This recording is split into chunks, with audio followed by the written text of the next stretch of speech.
더불어민주당의 정강 정책을 잘 보셨을 거예요. 그리고 그들 밖에서 얘기를 할 때에 더불어민주당이 진보적인 정당이라는 얘기들을 외국 사람들이 많이 합니다. 그럼 과연 더불어민주당이 진보적인 정당으로서 일반 국민들에게 뭐를 해줬느냐 하는 것을 한번 되새겨 볼 필요가 있어요.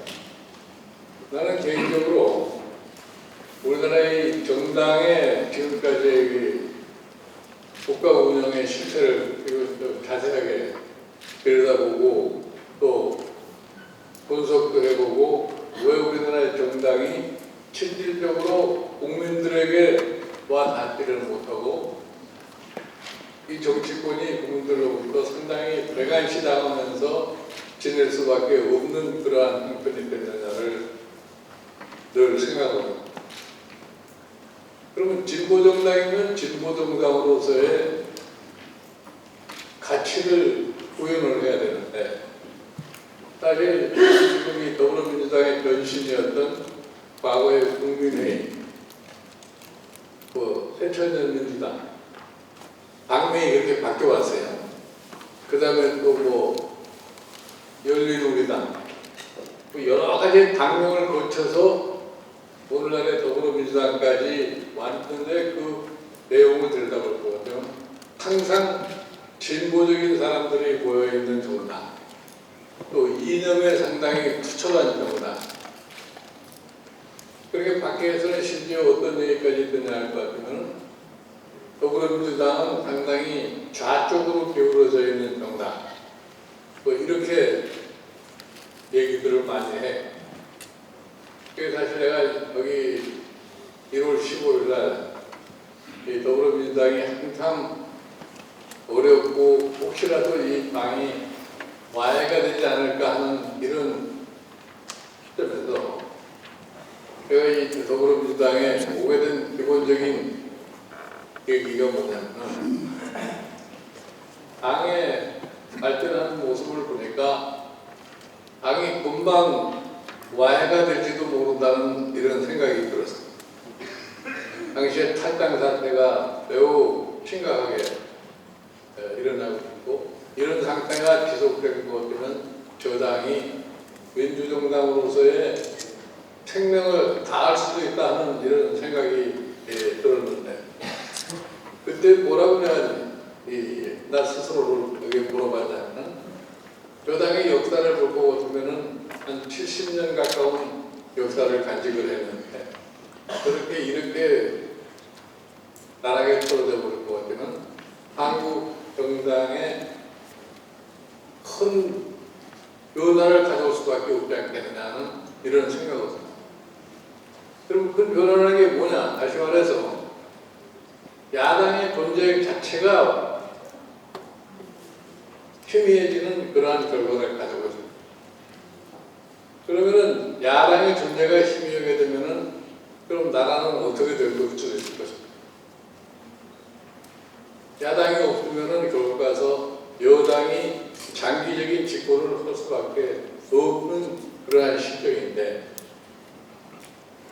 어느 날을 놓고 봐도 한 정당이 너무나 오랫동안 집권을 하고 보면 그 자체가 하나의 침체를 투방해가지고서 결국 가서 나라의 장래가 어둡게 될 수밖에 없다는 그런 생각이 들었습니다.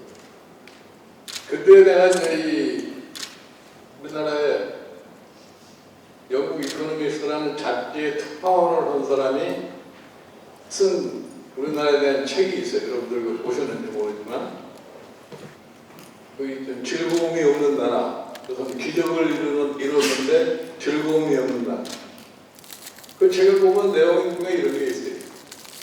한국의 야당은 희망이 보이지 않고 결국 한국은 일본과 마찬가지로 한 보수 정권이 장기 집권을 할 수밖에 없는 그런 나라로 떨어질 수밖에 없습니다. 그러면서 그 사람이 여러 가지 얘기를 했어요. 우리나라의 경제 문제에 대해서도 이 나라는 이제는 경제도 한계에 도달하는 나라다. 그러니까 굉장히 미래에 대한 정치, 경제 모두가 다 암담하다는 그런 책을 읽어보고서 과연 이게 야당이 이렇게 무너져 버리면 되겠느냐. 그래서 솔직히 말씀을 드려서 더불어민주당의 그간의 형태에 대해서는 솔직히 말해서 별로 내가 동조하는 바를 느끼지 못했구나. 이렇게 야당이 그저 무너들어 가는 것은 나라를 위해서 별로 참 도움이 되는 게 아니라고 생각해서 내가 과연 도울 수 있는 일이면 한번 모아봐야 되겠다. 이렇게 해서 사실 내가 1월 15일에 더불어민주당에 오게 되었고, 다행히도 내가 온 이후에 탈당 사태가 멈추게 됐고, 당이 비교적 진정한 진정 상태를 보이면서 여러분들이 다 함께 노력을 하고 우리 출마하신 분들이 아주 열정적인 선거운동을 해서 여러분들이 아무도 기대하지 않았던 제1당의 위치를 우리가 차지하게 됐습니다. 여러분들이 여기 더불어민주당에 오랫동안 종사하신 분들은 그동안에 모든 패배만을 항상 경험해왔기 때문에 지난 4월 13일 날 저는 개표가 진행됐을 때 아마 깜짝 놀라신 분들이 많았습니다. 과연 이런 날도 있구나 하는 이런 생각들을 했습니다.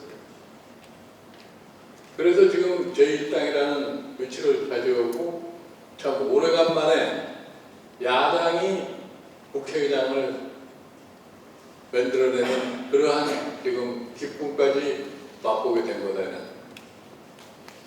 근데 여기에서 우리가 한번 돌이켜 생각해 볼 것은 과연 우리가 이 승리를 그저 즐겁게만 느끼고 있을 것이냐, 이런 상태가 지금 과연 얼마나 지속될 것이냐를 굉장히 생각합니다. 여러분들이 잘 아시다시피 더불어민주당은 생존의 기반을 그동안에 호남에다 두고서 생존을 해온 정당이라고 봐야. 여러분들이 과거에 우리 선거의 과정을 전부 들여다볼 거 같으면 호남에 27석 가까이 되는 28석 가까운 데를 거의 다 독점하다시피 해가지고 지금까지 왔어요. 그렇게 해서 지난 19대 총선에서 얻은 우리 숫자가 130배. 근데 우리가 지금 지난 4.13 총선에서 호남을 거의 다 잃어버리다시피 했음에도 불구하고 123석. 과거에 비해서 비례대표의 전체적인 숫자가 줄었음에도 불구하고 123석을 우리가 획득했다는 것은 우리가 지난 19대 야당 통합을 해가지고서 선거했을 때의 상황과 못지않은 결과를 딱 가져옵니다. 그럼 여기에서 우리가 느껴야 될 게 뭐냐? 여러분들 우리나라의 전체적인 유권자의 분포를 보면은 중부권에 소속되어 있는 유권자 수가, 수도권에 소속되어 있는 유권자 수가 52%가 전남, 전북, 광주를 다 합해서 10.1% 정도, 대구, 경북을 합하면 10.2%. 그리고 우리가 내년에 대선을 앞두고서 그럼 무엇을 해야 될 거냐 하는 것을 우리가 생각해야 됩니다.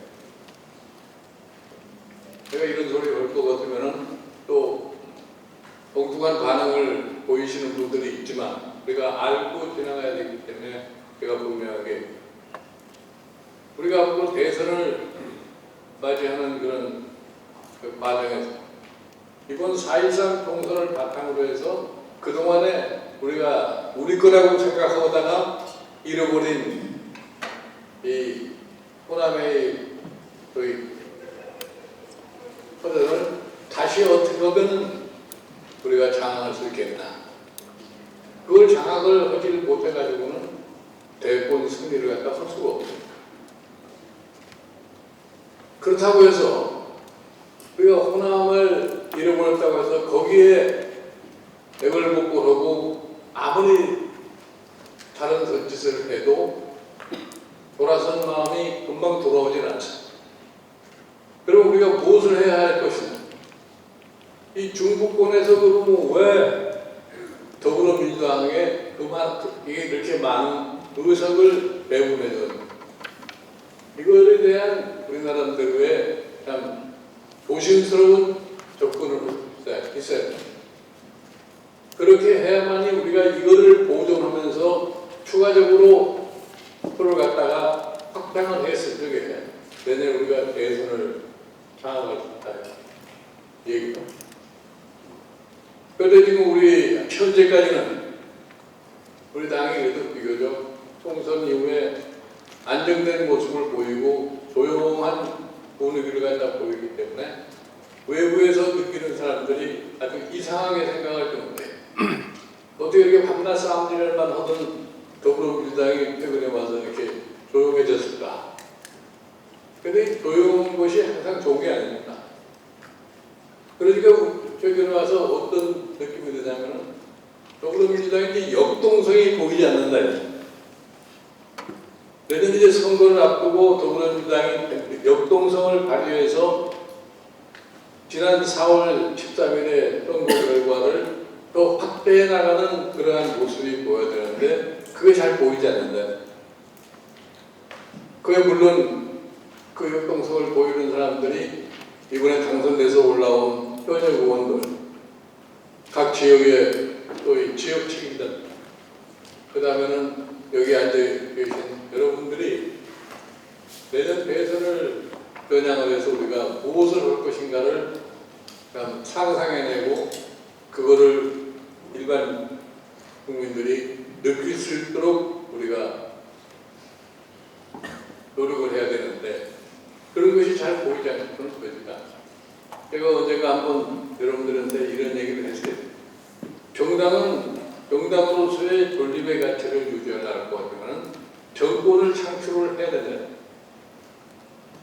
그런데 우리가 정권을 창출을 안 해도 정당으로 존재한다. 이것처럼 비참한 일이 없고 제가 지금 더불어민주당의 비상대책위원회 대표라고 하는 것을 맡고 있는 과정 속에서 나에 대해서 불만을 표출하는 외부의 지식인들이 많습니다. 그 어떤 사람들이냐면은 흔히 이념에 사로잡혀서 그 사람들이 소위 흔히들 얘기하는 뭐 좌파 이데올로기스트라고 이렇게 표현을 합니다. 그러니까 심지어 어떤 얘기를 하냐면은 왜 선거 때 여러 가지 분야에서 얘기를 많이 할 수 있었는데 왜 경제 문제에 국한해가지고서 얘기를 했느냐? 왜 남북 문제는 얘기를 하지 않고 또 무슨 이념적인 측면은 얘기를 하지 않고 이렇게 비난하는 사람들이 나하고 아주 가까웠던 사람들도 좀 성향이 그런 분들은 나에게 그런 얘기를 특히 또 우리 더불어민주당과 가깝고 더불어민주당에 뭐 시연을 하는 이런 데 생각을 많이 제공하시는 분들이 있거든요. 그런데 여러분들이 한 가지 분명히 아셔야 할 게 있구나. 정당이라고 하는 것은 먹고 사는 게 다른 데 있는 거 아니라 국민의 표를 먹고 사는 게 정당이에요. 정당의 기본적인 목표는 뭐냐면은 어떻게 하면은 표를 극대화시켜서 정권을 쟁취하려고 하느냐. 여당은 어떻게 하면은 표를 극대화시켜서 자기의 정권을 계속해서 유지해 나갈 것이냐는 이런 생각을 하는 것이 여당이고 야당은 어떻게든지 표를 모아가지고 정권을 쟁취해요. 그리고 흔히 얘기해서 우리가 지난 4월 13일 날 선거를 해서 제1당이 되니까 어떤 얘기를 하냐면 그 사람들이 무슨 잘한 게 있어서 됐느냐 이렇게 얘기하는 사람들이 있어요. 그러니까 선거를 분석한 사람들도 똑같은 얘기를 하는 사람이에요. 그러나 그런 분석을 해가지고는 선거 분석을 제대로 했다고 볼 수가 없어요. 여러분들이 아시다시피 여당이 잘하면 야당은 항상 설 땅이 없습니다. 여당이 잘해서 국민 생활이 편안하고 국민이 행복하게 느끼는 것은 무엇 때문에 유권자들이 특별한 이름에 사로잡히지 않는 이상 야당이 표를 투표합니다. 그러면 야당이 표를 얻을 수 있는 방법이라는 것은 여당이 예를 들어서 지금 얘기를 할까 지난 3년간 현 정부가 일반 국민으로부터의 지지를 받을 정도의 업적이 없었기 때문에 이번 그 사실을 심판합니다. 우리가 선거 때 내신의 경제라는 얘기가 용어를 썼는데 즉 처음에는 모든 사람이 행복한 그러한 나라를 만들었다고 그러는데 행복하기는 고사하고 점점 불편하고 고통스러운 나날이 또 전개가 되니까 정부가 여당에 표를 줄 수가 없어요. 그러니까 여당은 어떤 생각을 했냐? 야당의 분열을 했기 때문에 그 어부지르다가 여당이 승리할 거라는 그런 막연한 기대를 가졌지만 자기네들이 행한 걸 보고 되면은 그렇게 표가 많이 올 거라고 기대치 않았을 거예요. 그러니까 우리는 여당의 잘못을 먹고 사는 사람이 야당입니다. 거기에다 추가적으로 야당이 그럼 뭐를 하느냐 거기에 달려있는 거다. 그럼 우리가 여당의 잘못을 지적하고 그 잘못을 다른 형태로도 변경을 갖다 시키다. 이것이 사실은 선거 때 할 수 있는 유일한 방법. 그런데 저희 민주주의 사회에서 선거에서 가장 큰 이슈가 되는 건 뭐냐? 일반 국민이 매일매일 살아가는데 자기 생활이 얼마만큼 향상되고 또 자기 생활이 얼마만큼 불편하냐 이거에 따지는 거다. 그 오늘날 우리나라에 지금 국민들이 느끼는 것은 굉장히 미래의 희망이 잘 보이지 않고 현재가 괴롭고 그러니까 이 정치권이라는 것은 그런 문제를 해결하지 못하니까 정치권을 무시하는 거다. 그럼 우리가 아무리 무슨 이념이 어떻다고 얘기를 해봐야 그건 유권자하고 그런 관계가 없어요. 그러니까 외부에서 우리 당에 대해서 당이 조금 이렇게 보수화돼가지고 되는 게 아니냐 하는 그런 불만이 있는 사람들이 많이 있어요. 그래서 그런가 우리 당이라는 거는 결국 가서 국민에게 표를 달라고 해서 집권을 하는데 목표로 있기 때문에 특정 부류의 사람들의 지적인 만족을 충족시키는 게 당이 아니다. 지금까지 더불어민주당은 그런 쪽에 너무 많이 치우쳐지지 않나 그랬습니다. 더불어민주당에 소속되지 않는 외부의 자기네들 말하는 그 직접 거의 능력이 대단하다는 분들이 땅에 대해서 이렇게 들었고 많은 얘기를 합니다. 여러분들이 그런데 절대 현혹되지 않아야지 실질적으로 우리가 정당으로서의 기능을 다할 수가 있다. 그럼 지금 여러분들이 우리 당이 해야 할 게 뭐냐? 내년도 대선을 가르쳐 놓고 봤을 적에 우리 당이 뭘 해야 되겠냐? 국민이 뭘 너무 느끼고 뭐를 가장 불편해 하고 있는가를 여러분들이 참 밖에 가서 친구를 만나건 가족들이 모이건 그냥 한번 논의를 무엇을 국민들이 그냥 갈망하고 있는 거예요. 지금 우리 사회 대표적으로 거론되고 있는 것이 그게 사소한 거라고 하지만 국민의 안전이 행위 지금 불안전 상태에 있다고 해요. 자, 그러니까 우리나라에 사고도 많이 나고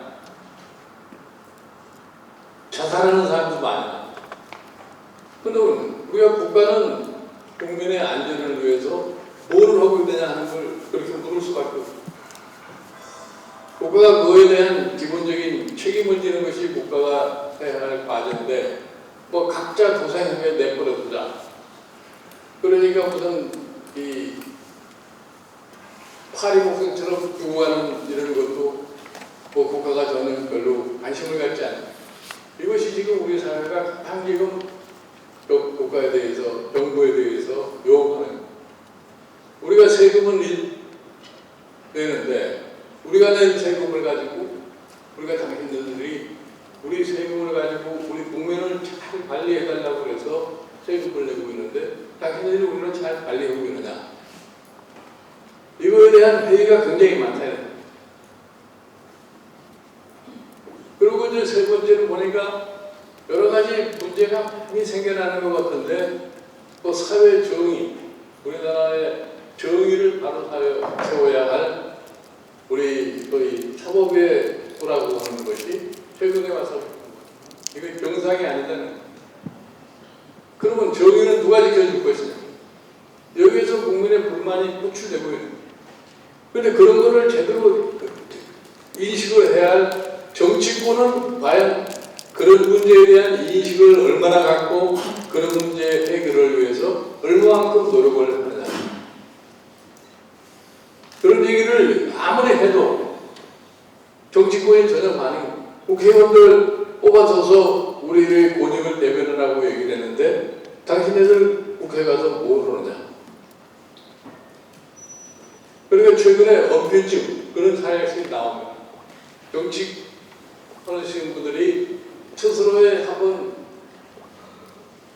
행동을 제대로 돌이켜보지도 않고 거기에 즉흥적으로 내려온 반응이 뭐냐면 국회의원 특권 내려놓기. 나도 지금 국회의원을 5번째 하고 있습니다만 나는 국회의원 특권이 뭔지 잘 몰라요. 난 별로 내가 느끼기에 별로 특권이 있다고 생각하지 않는 특권 내려놓는다. 그럼 국민이 국회의원들 보고 당신들이 정상적인 보수를 받고 국가로부터 다소의 혜택이 가는 것은 국민이 다 알아요. 그러나 국민이 바라는 것은 무슨 특권을 내려놓으라는 게 아니라 도대체 국민을 위해서 국회가 실질적으로 어떠한 역할을 해주느냐 이걸 바라는 거다.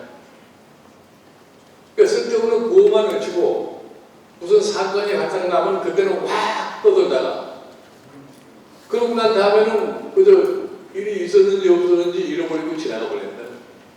그런 거를 국민들이 제대로 지적하는 겁니다.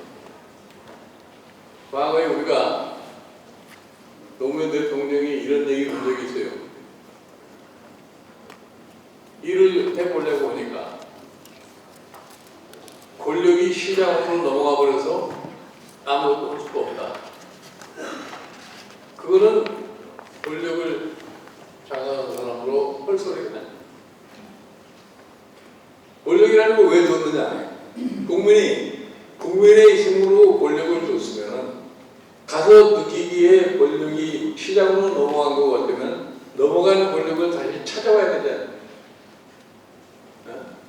그것이 국민이 대통령에 주어진 과제인데 그냥 그런 것에 대한 거를 노력도 안 하고서 권력이 시장에 넘어가고 있기 때문에 아무것도 할 수도 없고 그러면 정부라는 게 존재할 필요가 없는 거다. 그런 식의 정책이라고 하는 것을 해오다 보니까 그런 정당은 결국 가서 몇 년 못 가서 시들어져 버릴 수가 없어. 이것이 과거에 열린우리당의 집권 3년 만에 맞이했던 우리가 뼈저린 경험이에요. 최근에 이번에 4월 13일 선거에서도 그렇다. 그럼 왜 새누리당이 이렇게 180석, 200석 이렇게 장담하던 정당이 왜 자꾸 저런 식이 되는 거예요? 지난 3년을 우리가 평가를 해볼 것 같으면 결과적으로 이렇게 될 수밖에 없어요. 내가 총선 전에 여당 사람들을 물었어요. 당신들이 무엇을 기준으로 해서 180석, 200석 하려고 생각하고 내가 보기에는 별도로 당신들 과반수도 못 얻을 거라고 내가 공공연하게 얘기했는데 실질적인 결과가 이렇게 나왔다. 그 여러분들이 아마 의아하게 생각하시는 분들 이런 분들이 계실 거예요. 야, 호남도 날아가고 모두 표도 나올 데가 없는데 아마 우리가 얼마만큼 의석을 확보할 겁니다. 솔직하게 말씀드려서 여러분들 과연 우리 더불어민주당이 100석을 채울 수 있을 것이냐 하는 데 대해서 아마 의심들을 많이 하고 걱정도 많이 했으려고. 내가 말하는 이 얘기가 사실 맞죠? 네. 네. 그런데 실질적으로 우리가 결과를 보니까 그렇게 안 나간다. 이게 바로 무엇을 우리가 인식을 해야 되냐 할 것 같아요. 한번 책임을 맡겨주는 정당이 제대로의 일을 하지 못할 것 같으면 그 정당에서 국민은 금방 돌아서 버린다는 걸 알아요. 우리가 이번 총선에서 서울하고 경기도에서 전부 75석으로 얻었어요. 75석 오르는데 이것이 현재는 즐거움이지만 이것이 굉장히 불안하다는 것을 우리가 느낍니다. 이 서울이나 이 수도권의 유권자들이라는 것은 굉장히 민감합니다. 우리가 당신네들한테 이렇게 지지를 해줬는데 당신네들이 실질적으로 소임을 다했느냐 이거를 금방 판단하는 거예요. 그러니까 우리가 지금서부터 내년 대선까지 우리가 한 얘기한 거를 일반 국민이 느낄 수 있을 정도로 이행을 해나가지 않을 것 같으면 그 표가 우리에게 다시 오질 않습니다. 그 표가 우리에게 다시 오지 않는다는 인상을 줄 것 같아요. 다른 곳에서 표의 확장성이라는 것은 거의 불가능하다. 그래서 우리가 그러면 지난 선거에서 뭐라고 얘기를 했어요?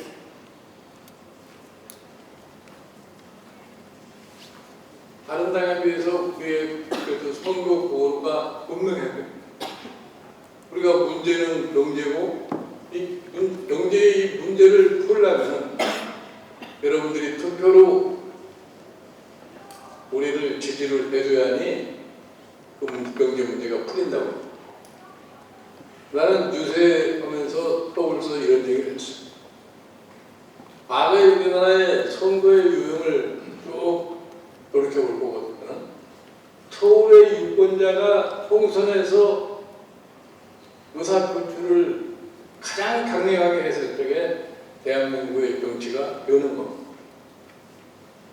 여러분들은 아마 전형적으로 그런 기억이 잘 안 될 거라고 생각합니다.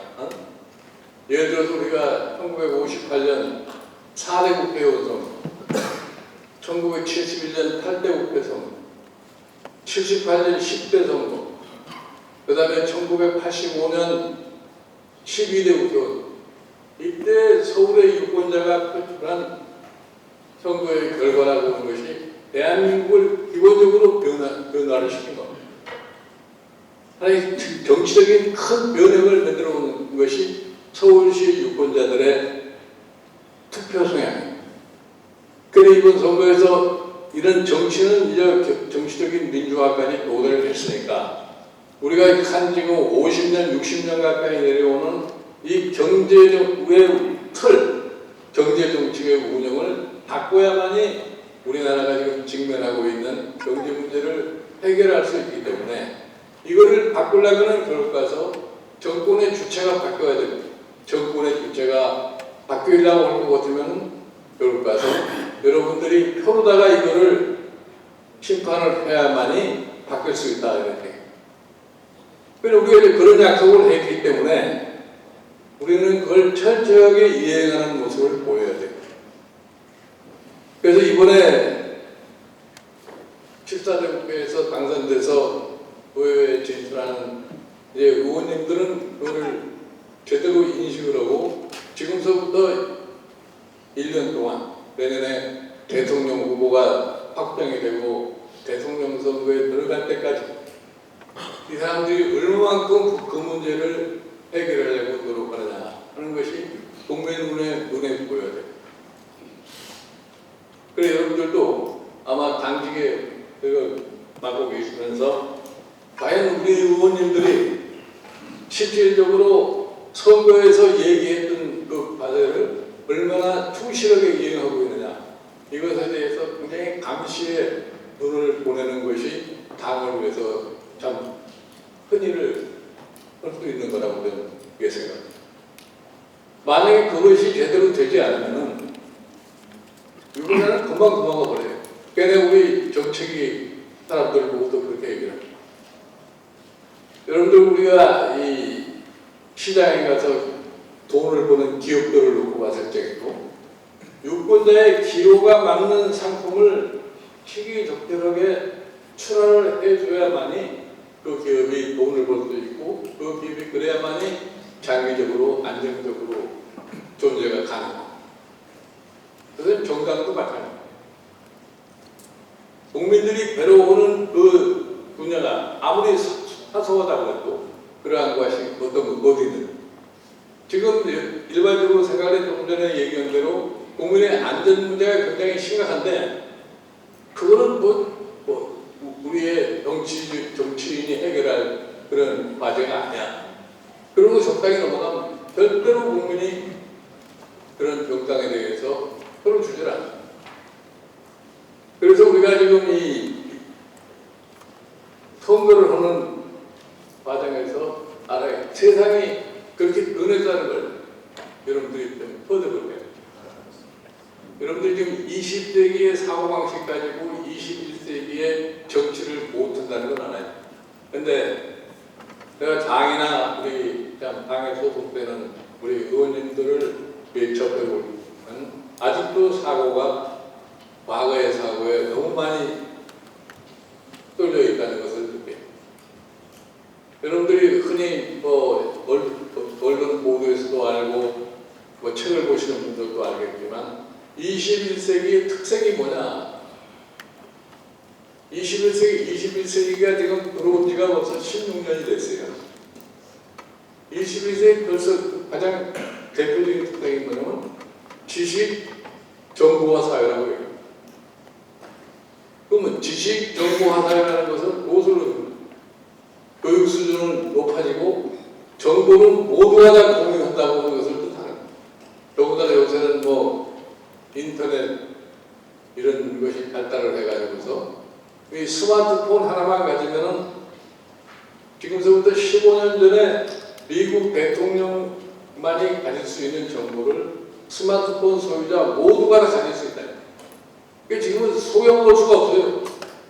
유권자가 어디서 본 것 같아도 유권자는 절대로 못 써요. 우리나라는 그동안 지나칠 정도로 지역이 편중이 돼가지고 지역 감정에 의한 투표 성향을 보이기 때문에 거기에 지금 안 좋은 사람들이 너무나 많죠.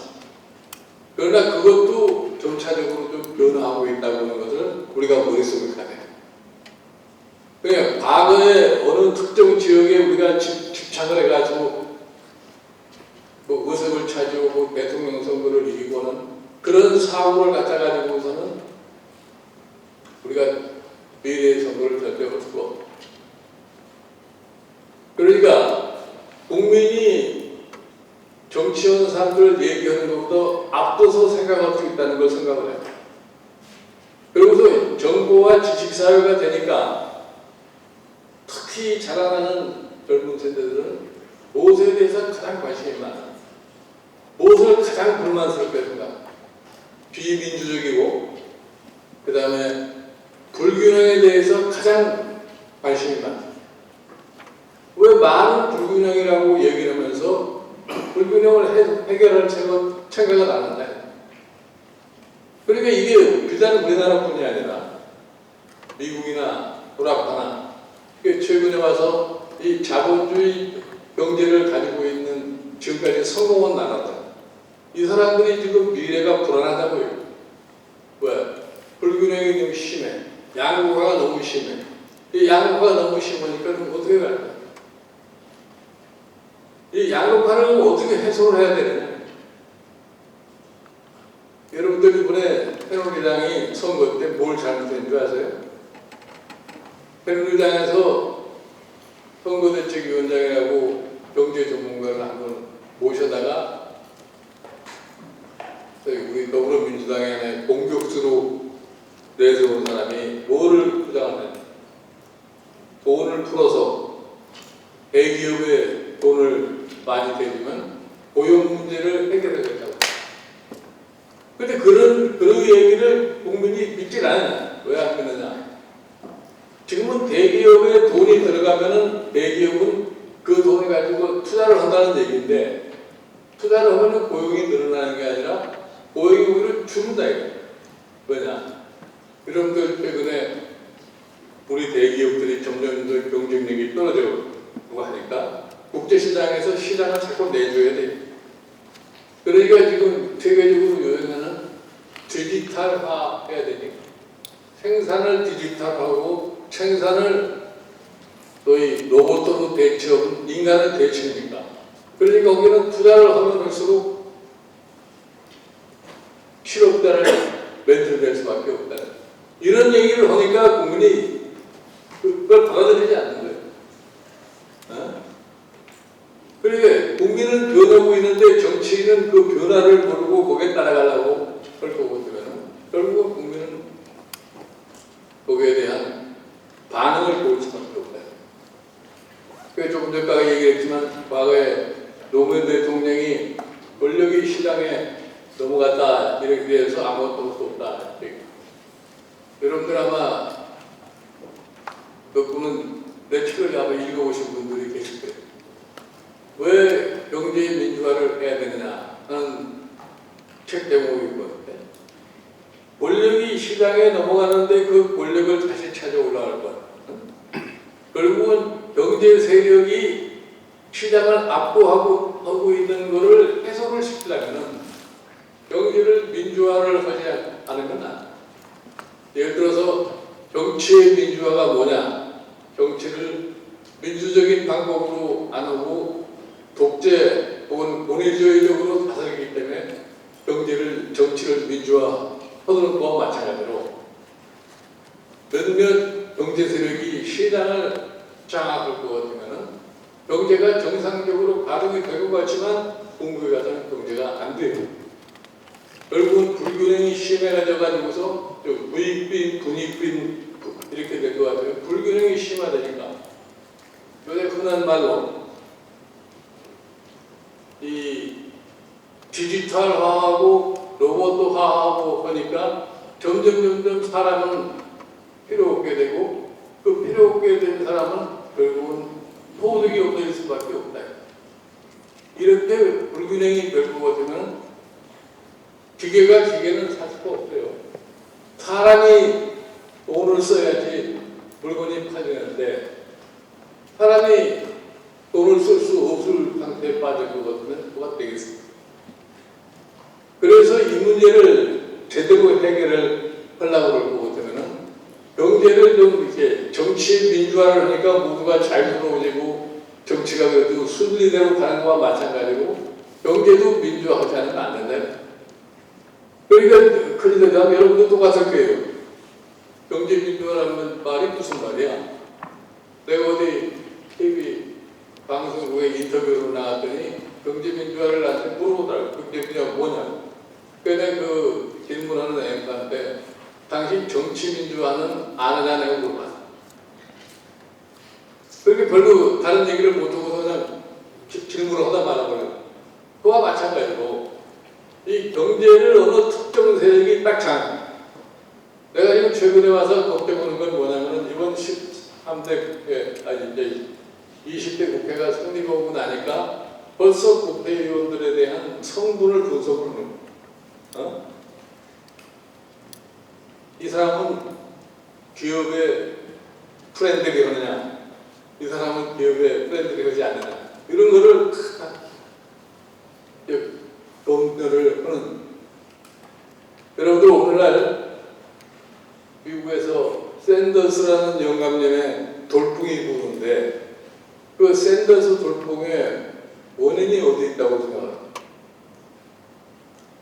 지금 자본주의, 오늘날 자본주의 체제라는 것이 제대로 이렇게 효율과 안정을 가져가는데 지금 와서는 효율은 있을지 모르지만 불안정한 세대로 가요. 자본주의 미래가 불안정하고 굉장히 위험하다. 그 원인이 어디에 있느냐? 종전에는 시장과 의회 민주주의라고 하는 것이 합치가 돼서 시장에서 잘못되어 나갈 것 같으면 의회가 그거를 조정 기능을 해줘서 조화를 이루었는데 지금 의회가 교조 기능을 상실했대. 왜 상실했냐? 미국 의회가 종전처럼 움직이지 않았네. 여러분들 2007년, 2008년 금융위기를 겪으면서 세계적으로 무슨 얘기가 나냐 할 것 같으면은 금융을 제대로 규제를 하고 평시에 금융의 감독을 철저하게 해야 된다. 그러니까 제도를 전부 재정비해가지고서 좀 그걸 만들어보자. 금융 규제를 좀 제대로 할 수 있게 하고 감독 기능을 철저하게 해야 된다. 그걸 하려면 전부 법이 필요해요.